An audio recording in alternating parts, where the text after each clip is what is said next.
Yo, what's up, everybody? Mike Anderson here, 603 tuning in, as always. Today I'm going to tell you how I experienced my first win with a NASCAR license driving circle track race cars. Let's go.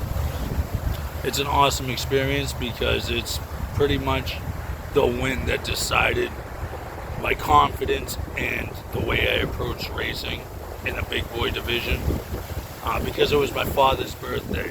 So August 22nd, 2011, Star Speedway. I'm from Star Speedway, is our home track. That's where my father raced and my grandfather. And I had never run that track because I was too young. So the years prior, I ran up Wiscasset, Maine, Unity, Maine, Beach Ridge Motor Speedway, all Maine, Oxford, all Maine tracks, awesome tracks. They really gave the young kids that are capable of driving a chance to prove themselves. And there's a lot of success came out of that. So as soon as I was able to run Star Speedway, my father's home speedway, my grandfather's home speedway, that meant the world to me, right? I wanted to run on that track. I had spent so much time there as a fan and in the pit crew changing tires and fucking all the way off, since a kid. So I show up there with an 86 Camaro, nasty car. Car was sick, all black, number 15, and I'm a 16-year-old kid. I had just turned 16 in July. My birthday is July 11th. My father's is August 22nd.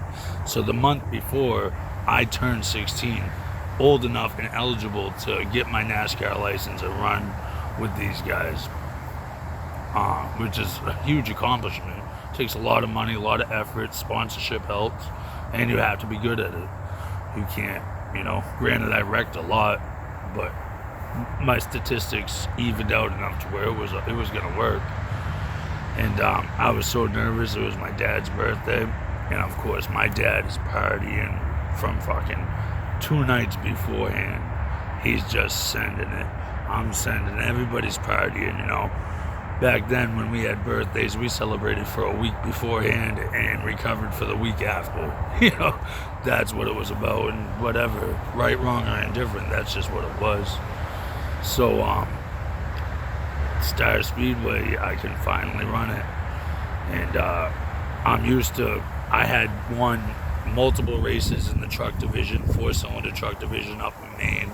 I had top 3s, top 5s every week in 8 cylinders.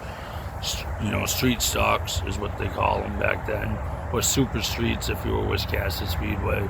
Mine was considered a super street then, due to rules in the motor, which the motor was always an issue. If I ever made tech and they decided to take apart the motor, we just had to tell them to keep their check and their plastic trophy and don't touch my car, because we weren't letting them take our motors apart. It wasn't happening. So it wasn't worth it. We were there to put on a show, and that's exactly what we did every week. We were fucking good at it. My dad was really good at it. Whether we were wrecking or winning, it was checkers or wreckers either way. But everybody knew who the Bad Apple Motorsports was. To this day, you could go up there and mention Bad Apple Motorsports, and they're going to ask you if they're there. If I walked into the racetrack right now with a fire suit, people would turn their heads and be like, "Oh no, what division are you running? You fuck." That's facts. You can ask around. Some of the most famous drivers in New England will tell you, if I walk in there with a driver's suit, it's either checkers or wreckers. And I'm looking for open comp races nowadays, because I ain't dealing with tech telling me my motor's built too much and none of that fag shit. I ain't doing crate motors. I ain't doing that. They don't give us enough money to win nowadays. So if you do win, you spend all that money, you're not making, unless you have good sponsorship, it ain't happening. I had Texas Roadhouse sponsor me for 10 G's before I was even 16. They just sponsored me to run up in Maine, and that's facts. You can ask somebody about that. So my first win is what I'm getting at. Sorry to get a little animated and out of there with it, but this is really passionate to me. It was a very important part of my life. Gave me a lot of confidence. especially because it was my father's birthday. You know, that meant a lot to me. And my father, by the time we got to the track, by the time we left the house, I had to fucking damn near load my dad into the car, into the truck to tow us. And I drove us there. We had a Chevy Suburban at the time. It wasn't even ours, it was actually my neighbor's. Damn, this wind is crazy, I'm sorry. Welcome to New England, baby.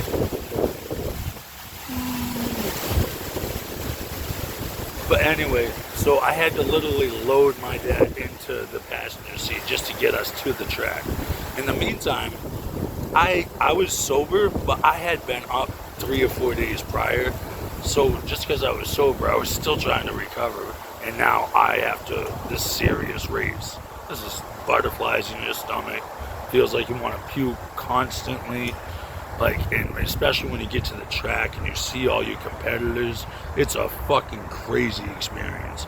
And these dudes, and I know, you get there and you know these people and you know the level of competition they're bringing, and just, you don't want to be that fucking clown, right?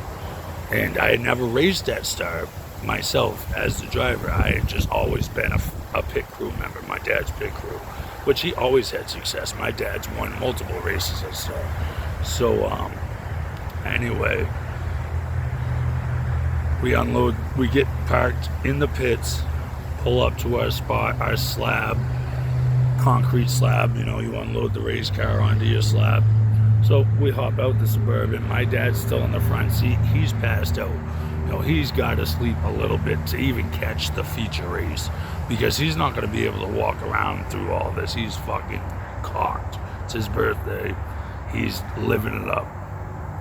I get around the fucking car, go to unload it, and realize I don't have any fucking ramps with me. I dropped the ball completely. I left the special ramps, which we needed to unload my dad's car, at home. So now here I am with the race car on the trailer with no ramps, looking like a retard. No big deal. I have friends around that have ramps, but you know how embarrassing it is to have to go say, hey, I forgot my ramps at home. Can I borrow your fucking ramps to unload my car? That's embarrassing. And thank God my dad was sleeping at this time, because that would have been a big issue. It would have been a huge issue. But not only that, we'll fast forward 20 minutes. I got the car unloaded. My next door fucking pit crew member borrowed the ramps. We backed the car off, gave the ramps back. All right, now we're gonna go change the tires, because we have fucking special tires for loading the car on the trailer, bigger tires so it doesn't scrape, because the car's dropped down so low that you need different tires to get it on the trailer. So now we're gonna get it on jack stands. We grab the jack it up. We go to look for the jack stands and the fucking impact gun. Guess where they are? At fucking home with the ramps, where I left them, like an ass clown. On my dad's birthday, this big ass race, August 22nd, 2011. You know what I mean? There's videos on YouTube of the race, but they deleted the parts when I won, because I got disqualified, and there was a huge fight, and we're gonna get to that in a minute. Because I still, even if they don't want the videos on YouTube, I deserve the rights to those videos, I feel. Anyway, I'm going through troubles with that, but now my dad's awake. All the race cars around us are test firing. Everybody's warming up, making sure everything's right. So you hear just the crackles of motors everywhere. And of course, I fired my car up.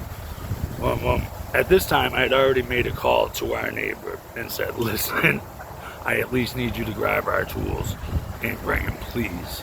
Begging. And which it happened. It did happen. But it didn't happen before I got my ass chewed out. That's facts. My dad comes stumbling out of that fucking Suburban. And he's holding on to the thing for dear life. And he's looking around. And he's in his element. He loves it. He knows where he's at. Everybody knows not to fuck with him. He's chilling. He comes over and he can tell there was something wrong. And this is essentially his way of, what the fuck's wrong with you, huh? What's wrong? Were you scared of the race? He thought I was just pale-faced because I was afraid of the race, which, to be honest, I had still these constant butterflies of driving on this. Any racer knows this feeling. It's intense. It gets addicting, but it's fucking intense. And I had to admit to him that, because he wanted to know why the fucking tires weren't changed yet. We were getting ready to go do practice runs. They're calling out fucking Outlaws, which was the division at Star at the time. I think it still is. It's pretty much open comp or something, late models. We're not going to get into that right now, but that's what they're calling out. Outlaws, which is the division that I'm registered for. And they're all lining up, and I haven't been able to get my tires off and changed yet because I already asked a neighbor for the ramps. I'm not going to go ask another neighbor for an impact gun. Not happening. I'm just going to miss the first practice. When my tools get here, I'm swapping it out, and then I'm going locked in. That's exactly how it happened. But that whole time, my dad's attitude, he was just so intense. And he couldn't believe that on his birthday, and this such a special event that I was lucky to be able to be a part of, which I was. And I didn't have tools, I didn't have ramps, and he's like, what the fuck are you doing? And anyway, the neighbors come in. They wouldn't let him in the pits without buying a pit pass. So I ran. I'm in my full fire suit, and hot as fuck. It's August, late August. It's 100 degrees, bro. And I'm in an all black fire suit, and I'm running through the pits, dodging race cars as they back out of their spots. And now I gotta go grab this 300-pound toolbox out of the back of the car. Thank God the dude had a fucking golf cart at the pit gate that knew me and knew the situation. Backed the golf cart up. I could put this toolbox down on the golf cart, and he delivered me right where I needed. Boom, boom, zap the tires off, put the new tires, brand new tires on. Of course, we had the money. We weren't half-assing it. The only part of half-assing it was me forgetting everything at home, which is a huge mistake. Well, we got those tires back on, and at this point, I'm so locked in because I'm rushing so fast, butterflies are gone. I hop and crawl into the fucking, through the window, 5-point harness, helmet. As soon as I clicked that steering wheel on, ooh, it just locked in. Now, at this point, I was on the last practice. You're allowed 3 practices, and then you get a heat race, which is like a qualifying race. Depends on how you finish a heat race, depends on where you finish in a feature, or where you start in a feature, mind you. Sorry about the wind again. So I go out in this fucking third practice. It's the only practice I'm going to get on this track. And I'm so used to sweeping tracks. Wiscasset's got sweeping turns. Almost like a traffic circle, like nice wide, like this. Star Speedway does not. When you come down the back stretch or the front stretch of Star Speedway, you're letting off the gas, pump the brakes, and it's a sharp turn. But there's bank.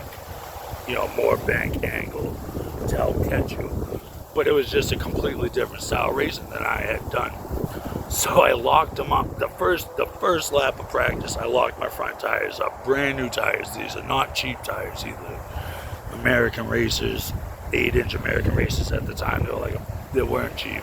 Not to just run through them like that. I locked them up, dead spotted them. Didn't wreck, nothing like that, just made a fool out of myself, had to come in.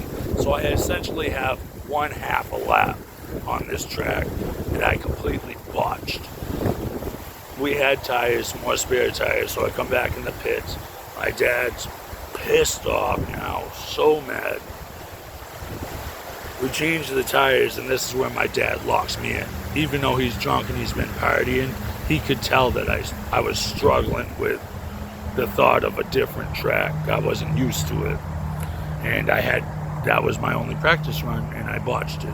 So now we're getting into actual green flag racing. The heat race is still a qualifying race.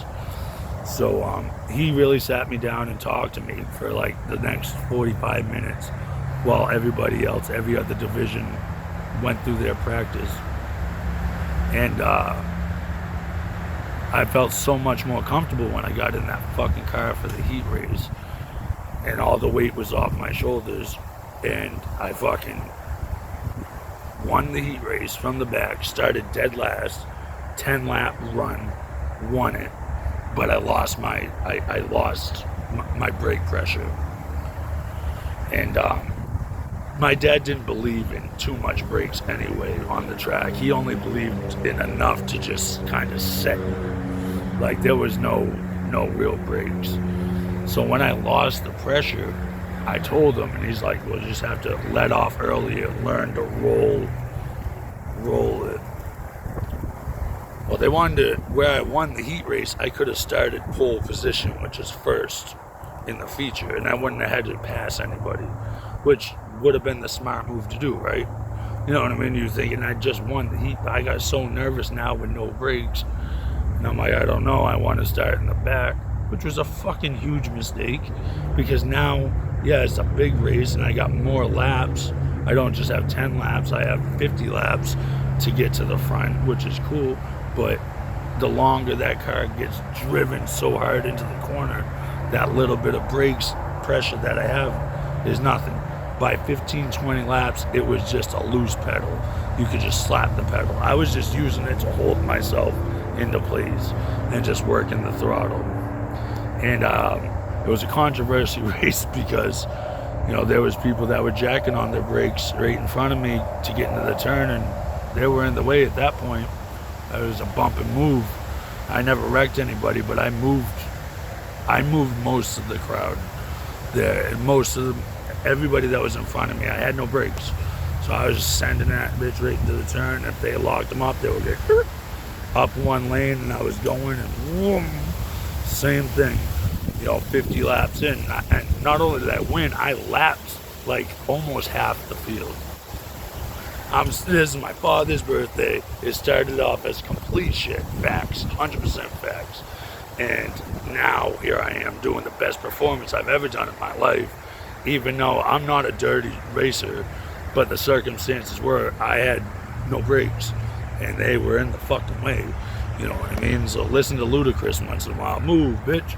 No, that's what I was doing. I was moving motherfuckers, and I didn't wreck nobody, but I did fucking move them up a lane and fucking smoke them down the back stretch and do the same to the next. And I won that race, but they black flagged me, which has disqualified me 3 times during the 50 laps. Every time I come by the flag booth, they're pointing the black flags, disqualified. I'm not stopping. You stupid. On my dad's birthday? Yeah, you got to kill me. Anyway, everybody there knows who won that fucking race. This is where the fun part comes in. Come off the track. You know, I didn't even stop. I knew I was disqualified, so I wasn't going to stop on victory lane and try to take the flag because they weren't going to give it to me. So I knew I was just going to go and load the car and be like, fuck off. Me and my dad, we were going to go party. And we just fucking spanked them at Star Speedway. That was crazy. It was so crazy. So I go to load the car up on the trailer. By the time I get back to the trailer is surrounded by dudes. And I mean dudes holding like pro shocks and shit. And there's just my dad cocked in a fucking straw cowboy hat. Fucking, what the fuck are you trying to do? Just jealous my 16-year-old son just embarrassed you guys, $1 million operation, you're a bunch of clowns. So I come pulling up again, no brakes, now I'm in the pits, wappa, wappa, wappa. They all spread the fuck out. I drove the car on the trailer, parked, fucking crushed the front end, wiped out my dad's tailgate of the truck. He didn't give a fuck, the Suburban, didn't give a fuck, we would replace it. I hopped out. Now it's me and my dad in a circle full of these men. Needless to say, we got personally escorted out, and I was barred from Star Speedway after that, which is fucked up because that's like I said in the beginning of this is a home track, right? I can go back there nowadays and watch, and if I did it right, I could probably go back and race. But like I said, back then it was different. That was like a $10,000 to win race back then, and that was pretty big money because it actually compensated stuff. Nowadays, these $10,000 to win races is tough because, like, you're going to spend that to get into that position to be competitive. More than that, way more than that. So unless you win like 7, 8 of those $10,000 races and get sponsorship, you're just doing it as a hobby, which is fine. But back then it was more family fun. Anyway, that's my rant about my first ever experience in a win with a NASCAR license at the age of 16, Star Speedway in Epping, New Hampshire, on my father's birthday. So it's a beautiful day out here. Sorry about the wind, guys. I hope it didn't bother it too much, but I'm going to try to edit some of it right now. 603 tuning in. Love you.